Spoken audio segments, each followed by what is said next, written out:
Boa noite para todos. Gostaria de agradecer ao Senhor por esta oportunidade de falar um pouco da sua palavra. Hoje, dia 29 de março de 2020, nós tínhamos feito grandes planos para nos reunirmos num lar para um culto. Rogamos muito ao Senhor para que não fosse uma afronta a Ele, diante da situação que nós estamos vivendo, mas que fosse um desejo unânime de amor ao nosso Deus. Só lembrando que por amor aos Hebreus, capítulo 11, verso 33, diz assim: os quais pela fé venceram reinos, praticaram a justiça, alcançaram promessas, fecharam as bocas dos leões, apagaram a força do fogo, escaparam ao fio da espada, da fraqueza tiraram forças, na batalha se esforçaram, puseram em fuga os exércitos dos estranhos. As mulheres receberam pela ressurreição seus mortos. Uns foram torturados, não aceitando o seu livramento para alcançarem uma melhor ressurreição. E outros experimentaram escárnios e açoites e até cadeias e prisões. Foram apedrejados, cerrados, tentados, mortos ao fio da espada. Andaram vestidos de peles de ovelhas e de cabras, desamparados, aflitos e maltratados. Essa era a nossa intenção. Mas depois de ponderarmos sobre o assunto, do que faríamos ou não, decidimos que não deveríamos fazer. Decidimos que nós devemos ser cuidadosos com tudo o que está acontecendo ao nosso redor, que o Senhor pudesse assim aprovar mesmo nossa decisão. O título desta mensagem é Confiantes na Promessa. Gostaria de convidá-los à segunda carta aos Coríntios, capítulo 4, verso 17. Diz assim: porque a nossa leve e momentânea tribulação produz para nós um peso eterno de glória muito excelente. A palavra vem falando de tribulação, aflição, que nós podemos considerar uma grande desvantagem para a nossa vida. Normalmente é assim que acontece.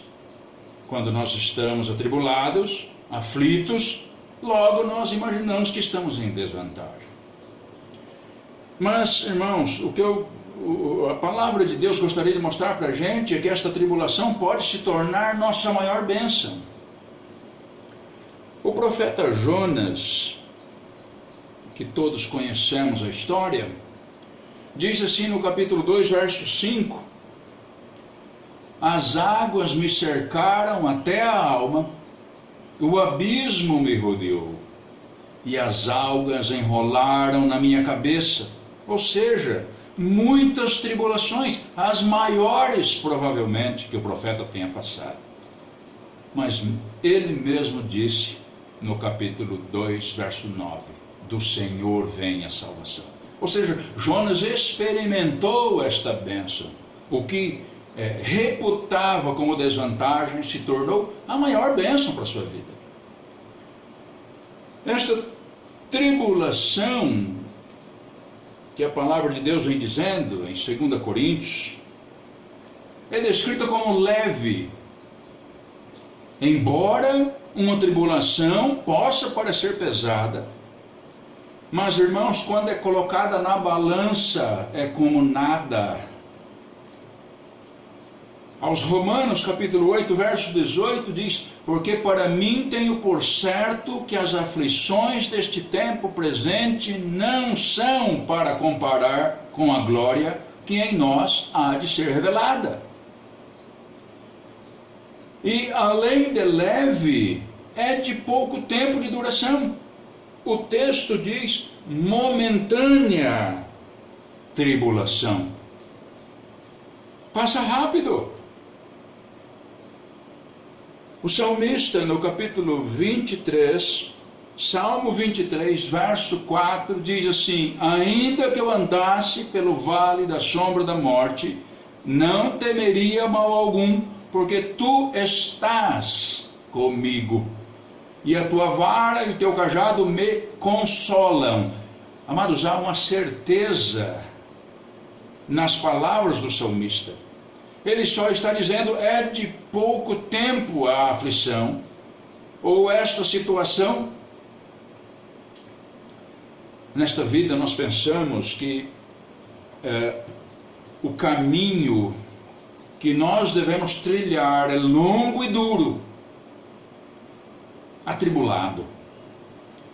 Mas quando nós começamos a olhar à luz da promessa da eternidade de Deus, então nós começamos a descobrir que é apenas um momento. Quando considerando a lista dos sofrimentos do apóstolo, ele mesmo escreve aqui na segunda carta aos Coríntios,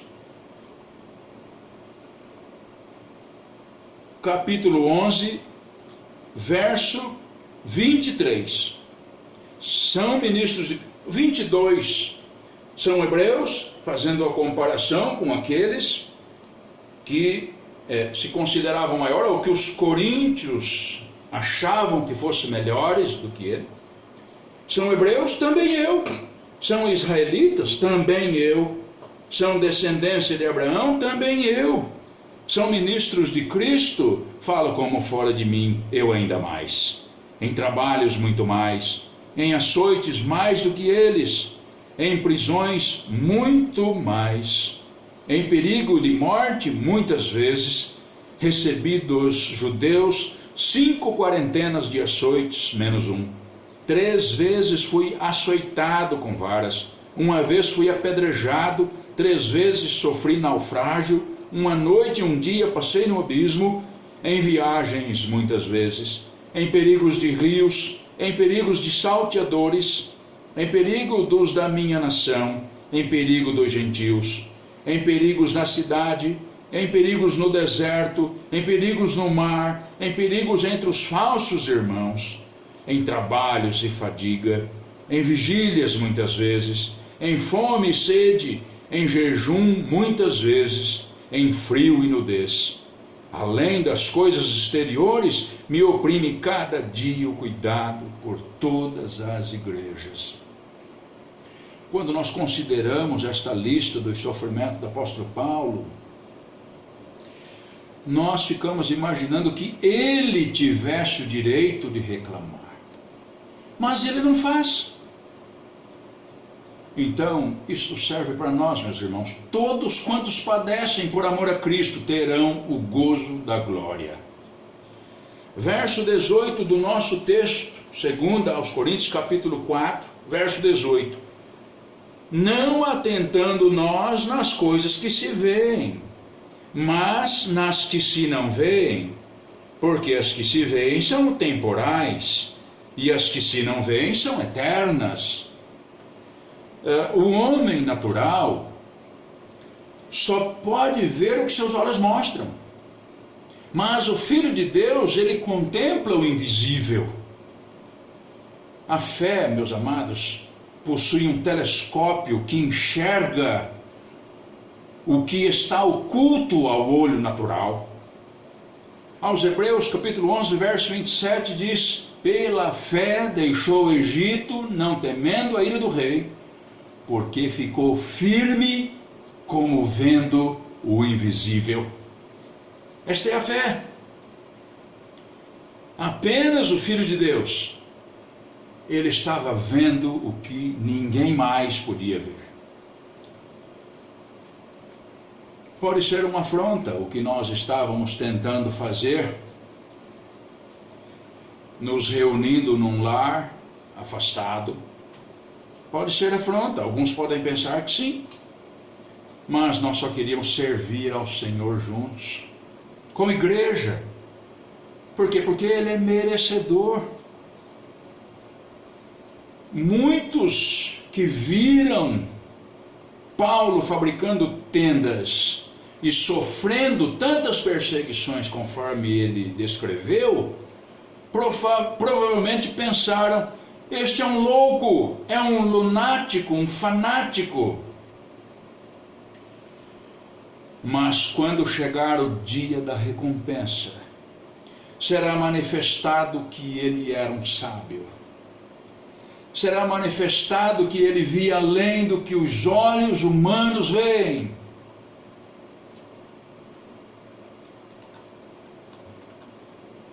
E então este peso de glória eterna será uma recompensa mais do que adequada por tudo que ele padeceu. A palavra diz peso, irmãos. Parece que está falando de quantidade, ou de alguma coisa que a gente pega e é possível notar. Eu imagino que foi escrito para que a gente pudesse entender. Na nossa fraqueza nós pudéssemos entender. Segunda aos Coríntios, capítulo 5, verso 1. Só vou lembrá-lo que muda o capítulo, mas o assunto é o mesmo, tá? Diz: porque sabemos que se a nossa casa terrestre deste tabernáculo se desfizer, temos de Deus um edifício, uma casa não feita por mãos, eterna nos céus. A pergunta que se faz é: e quando chegar o fim de nossas vidas também? O fim deste tabernáculo, né? Quando a nossa casa terrestre deste tabernáculo se desfizer. Quando chegar o fim de nossas vidas também, seja qual for esse final, é Deus quem sabe. O dia é Ele quem sabe. Primeiro, nós não aproveitamos na nossa leitura, mas 2 Coríntios capítulo 4, verso 14, ele vem dizendo: sabendo que o que ressuscitou o Senhor Jesus nos ressuscitará também por Jesus e nos apresentará convosco. Então, primeiro, quando a nossa casa deste tabernáculo se desfizer, quando chegar o nosso último dia, primeiro seremos ressuscitados. Segundo, nós temos garantia de um corpo glorificado, que ele chama de edifício, uma casa não feita por mãos, eterna. É isso que vai acontecer com a gente, meus amados irmãos. Por isso, o nosso título, Confiantes na Promessa.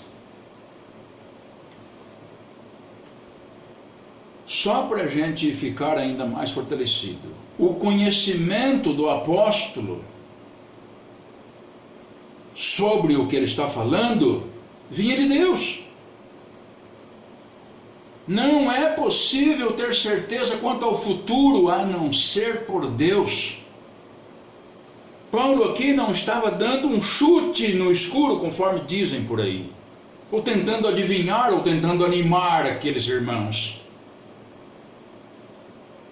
Adivinhar, como muitos por aí têm feito, sem aprovação de Deus. Não, Paulo não estava dando um chute no escuro, ele está falando pelo conhecimento do próprio Deus.